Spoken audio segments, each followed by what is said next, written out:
Yo, good morning mga ka-Load Mana partners nationwide and all over the world. So dito na naman tayo sa panibagong actual demonstration para sa ating bagong update dito kay Load Mana. So nakakatuwa rito kay Load Mana kasi 'di ba karamihan ng mga bills payment is online. 'Di ba? So good news dahil dito kay Load Mana, pwede ka na mag-transact kahit offline. Pwede na! Ayan, kaya sa mga naghahanap dyan ng ganitong services, na halimbawa, sabihin natin nagbi-bills payment acceptance ka. Halimbawa, ikaw is nag-accept ng transaction sa pagbayad ng home credit, personal collection, sa kuryente, sa tubig, sa internet.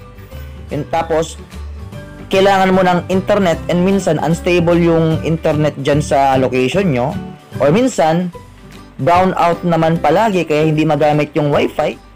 Pero dahil sa nakapag-load mana ka ngayon, o maglo-load mana ka ngayon, good news dahil pwede ka na mag-transact ng offline transaction. Oh my God! Try natin i-open yung ating wifi muna, no? Ayan. Check muna natin yung ating GCash account, no? Na gagamitin for sample. So, nakikita nyo po, no? 19 pesos yung laman. Okay? And yung account natin, no?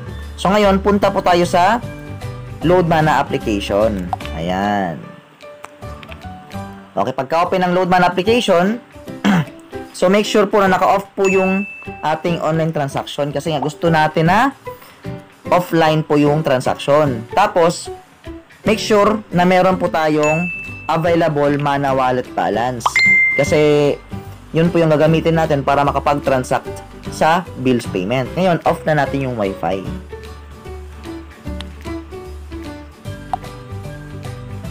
Okay, pagka-off ng wifi, ayan, wala nang balance, no? Click natin yung bills payment. Tapos, search lang po natin dito yung GCash. Ayan.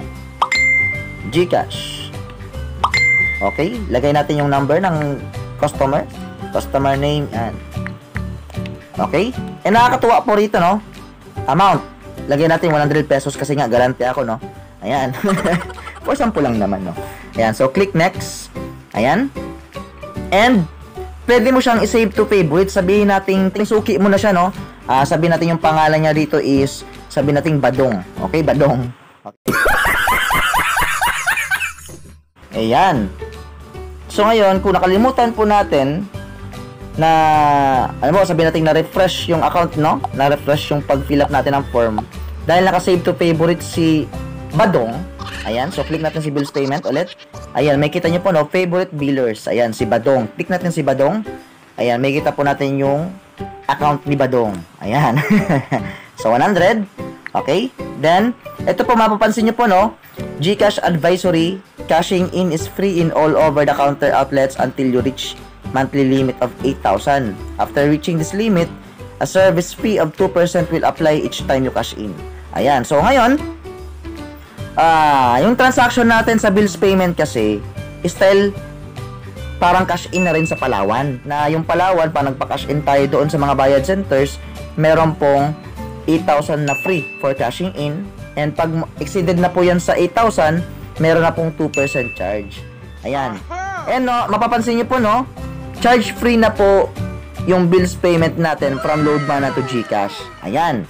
Pero yung may privilege lang na gamitin ang service na to is yung mga dealer lang.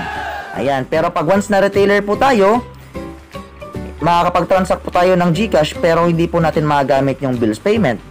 Makakapag-transact po tayo ng GCash kapag InstaPay po yung ginamit po natin. Pero may charge po yun.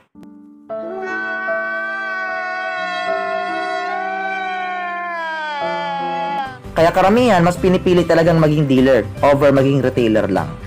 Kasi privilege po yan nang nag-sacrifice ng malaki over sa nag-sacrifice lang po ng maliit na kapital.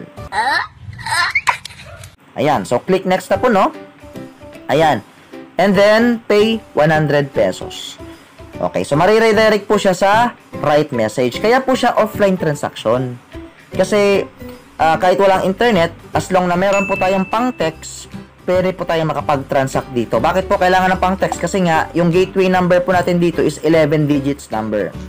So, commonly, ang iba dyan is magko-complain. Bakit po, coach, sabihin natin kailangan ng pang-text? Sa iba naman is free naman yung yung pag-text, di ba?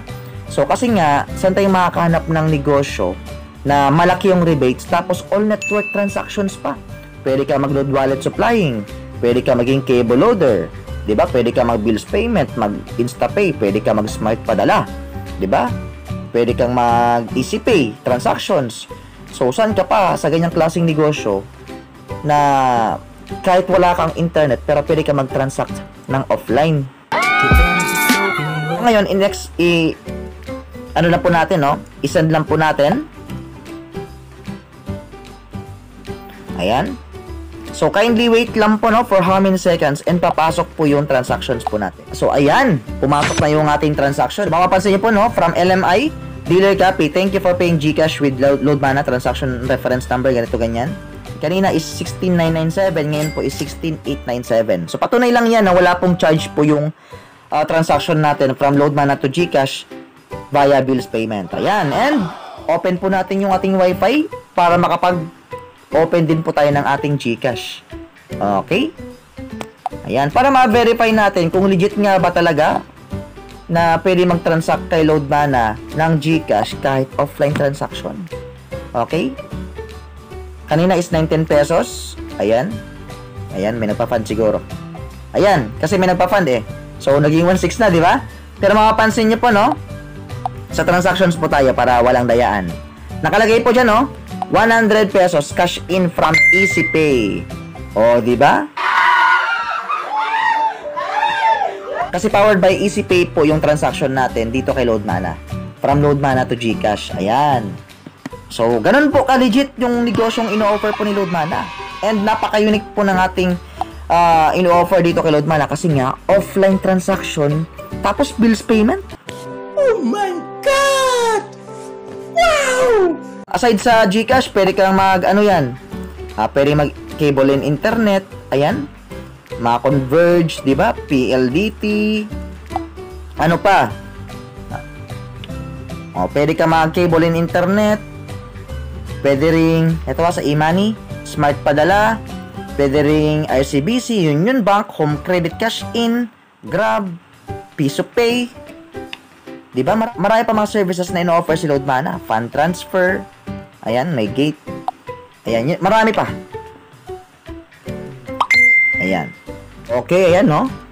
So, pumasok na rin po yung ating GCash confirmation. Ayan, nakalagay po rito is you have received 100 pesos GCash from EasyPay with message success. Ayan. So, ibig sabihin, legit po talaga si LoadMana. Ayan. May pahabol pang confirmation, no? Ayan, no? Thank you for paying GCash with LoadMana transaction. Ganyan. Amount 100 pesos. O, diba? Yun, so dyan na po muna po natatapos ang ating tutorial for today. Ayan, so for more info, pwede po natin tanungin yung taong share sa'yo ng video na to. Or pwede po tayong pumunta sa LoadMana version 4.8 application. Ayan, tapos kindly click lang po yung upper left side, yung tatlong dash, and just click official links. Ayan, so yan po yung mga official links po natin, no? Ayan. Para kung mga concern po tayo, at least alam po natin kung sino po yung mga authorized personnel na dapat po natin i-contact kung sakaling hindi po available yung sponsor po natin or mentor natin. Ayan. So, once again, I'm Coach Kenshin po. Hopefully, na nakatulong po sa inyo yung tutorial na to. Have a great day and God bless everyone, mga ka-partners.